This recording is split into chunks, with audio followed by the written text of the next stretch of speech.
అసలు అధిక మాసం అంటే ఏంటో తెలుసా? హరే కృష్ణ! మన వైదిక పంచాంగం ప్రకారం సూర్యమానం మరియు చంద్రమానంలో ప్రతి సంవత్సరం 11 రోజుల తేడా వస్తుంది.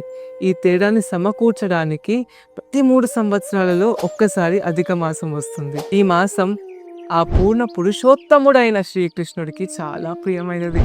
అందుకే ఈ మాసానికి తన సొంత పేరిచ్చారు. దీన్ని పురుషోత్తమ మాసం అని కూడా అంటారు. ఈ మాసంలో ఎంత ఎక్కువగా అయితే అంత భగవంతుడి యొక్క సేవలో నిమగ్నమై ఉండాలి. హరే కృష్ణ మహామంత్ర జపించాలి. శ్రీమద్ భగవద్గీత చదవాలి. శ్రీమద్ భాగవతంలోని కథలు వినాలి. ఇస్కాన్ అత్తాపూర్ వారు ఎన్నో సేవలు నిర్వహిస్తున్నారు.